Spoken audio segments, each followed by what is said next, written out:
The game the bankers and the rich play is different than what they teach you in school. All over the world, what does school teach you about money? And the answer is nothing. And that's not a mistake. That's not an accident.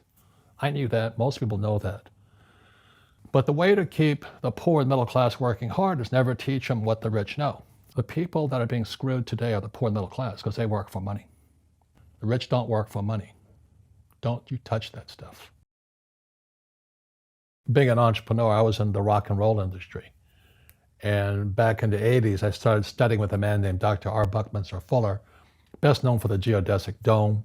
And Buckminster Fuller's dome was the U.S. pavilion there.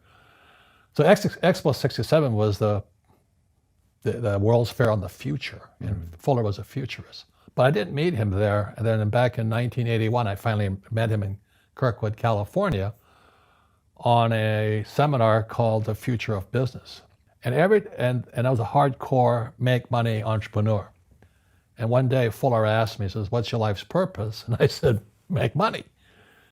And he goes, "It's a waste of a good mind just to make money." I'm going, "What do you mean?" He says, I thought we were supposed to make money. And he just challenged my paradigm, the way I looked at world and the business. He says, and I cover this in Fake, and the question he asked me, he says, "Why don't you do what God wants you to do?" I went, "What?" He says, "Look, humanity is evolving. And you have to ask yourself, what does God want done? Not what Robert Kiyosaki wanted done." So the question, I had to ask myself, what does God want done in the evolution of life? And it came to me is, I don't think God wants people to be poor.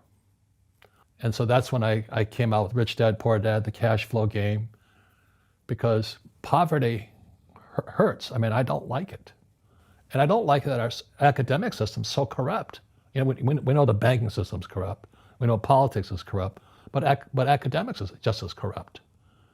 So I just said, well, if exactly as Fuller said, what does God want done? Not what I want done. Martin Luther King said it another way. King says, "I just want to do God's will."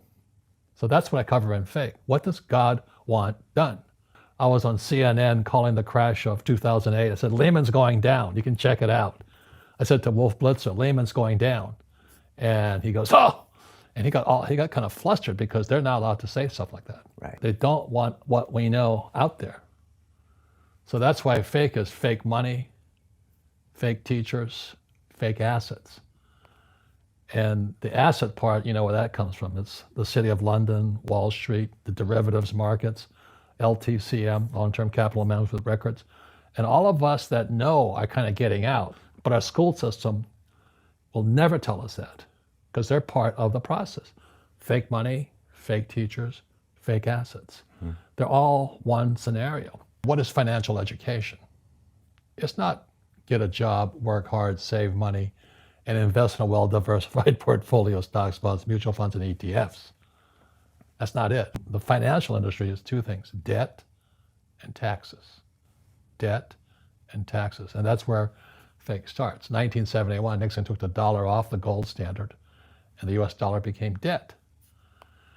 And we still tell kids to go to school, get a job, work hard, save money, and get out of debt. Now, who tells them to do that? That's the most ridiculous thing there is. I stopped sailing for Standard Oil of California as a third mate for them. And I went to fly for the US Marine Corps in Vietnam. And the military education is different than academic education. We're taught to make mistakes. So every day I'd fly and we had to kill the engine on our aircraft and crash. But every aircraft we do, I was cross-trained in all the aircraft. We always practice crashing. Because one day, as you know, you will crash. And you did crash. And I did crash 3 times. But if I didn't practice that, I'd be dead.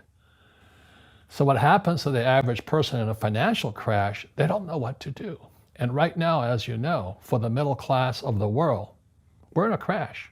Yeah, so Nixon takes us off the gold standard, which basically means now they can print money whenever they want. So what you're saving and hoping that it'll be worth something one day is at the whim of the government to just print more and make it obsolete. You got a different education about money with your rich dad. What were some of the things he was doing? Well, I said, "I want you to teach me about money." So he said, "Okay." He says, "But if I teach you, you work for me for free." And I said, why for free? And my poor dad went nuts. He says, because if I pay you, you think like an employee. Your brain will change. Wow. If you learn never to work for money, you'll be a rich man. A couple of the lessons your rich dad said, I'm not going to give you a paycheck. And yet you still showed up. What was he trying to do those first few months were you working for him? What was he trying to get across to you? Because he taught you the hard way about money.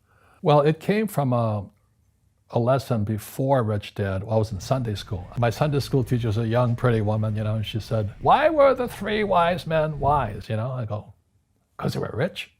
They gave the swaddling Jesus gold, frankincense, and myrrh. So they had to be rich guys, I said. And she goes, no, that's not it. I said, well, they had gold, frankincense, and myrrh.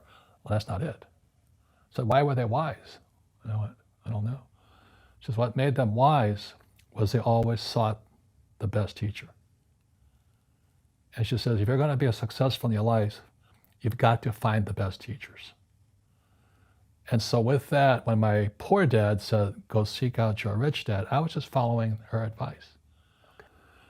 So I've had a habit ever since then, or a policy, if I find out there's a great teacher, and a great teacher is somebody who comes from the inside, not the outside. When I was in flight school, I swear to God, my instructors could fly because I flew with them. But in school, you don't know if your instructor is for real or not. That's where the fake teacher comes from.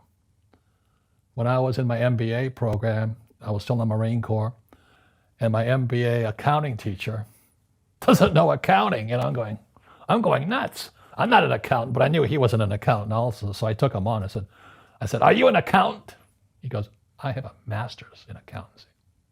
I said, that's not the question. Are you an accountant? I have a master's in accountancy.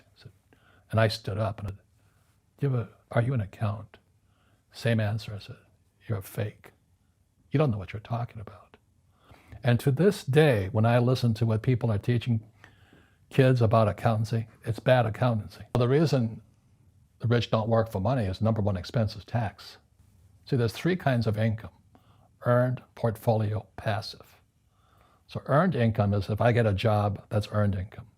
If I'm a doctor or a programmer, that's earned income because I'm working for it. If I buy, let's say, Apple for $10 and I sell it for $20, that's portfolio income, capital gains. Yeah. But passive income, which is cash flow, is never taxed. What do you say to people when they come up to you and say, Robert, it's not fair. It's not fair they're not paying taxes? Well, there's always three sides to a coin, heads, tails, and the edge. So which side of the coin are you on? From my side, it's fair. But this is the difference. Everybody can do the same thing I do because the tax laws are for everybody. We don't say, well, the tax laws are only for the rich. No, the tax laws are for everybody to use if you have the right financial education.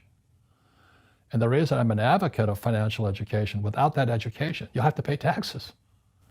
You see, very few people will buy what I do, make $1 million and pay zero tax.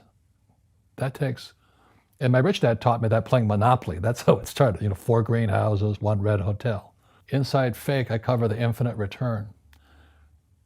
When I came back from Vietnam in '73, January of '73, my poor dad said, get your MBA. And my rich dad laughed. He says, if you really want to be rich, take a class on real estate. And I said, why is that? He says, I didn't know at the time, but once you understand real estate is based on debt. And he says, you will learn how to use debt as money, because that's what happened in '71. The US dollar became debt. Right. So once you learn how to use debt as money, you can never say, I can't afford it. You see, because the banks will give you, so the banks, after the crash of 2008, the banks gave me $300 million tax-free to buy real estate that the idiots had lost. Subprime was a derivatives market, the MBSs and all that stuff, had driven the price of real estate so high, and the rest of us were just waiting. And then when the whole thing came crashing down, all this real estate was now available, and they needed, the Fed and those guys in the Treasury needed guys like us to go in there. So Wall Street gave us hundreds of millions of dollars to mop up all that real estate these guys had lost. Now, it's fair because everybody could do it. Right. So, when I asked the average guy, I said, why don't you use debt? They can't even get a loan. So that's what's going on in the world today. It's fake money, fake teachers, fake asses. The school teachers will never tell you that because they don't know it. My poor dad never knew that. And they think the rich are crooks. The rich just play by different laws.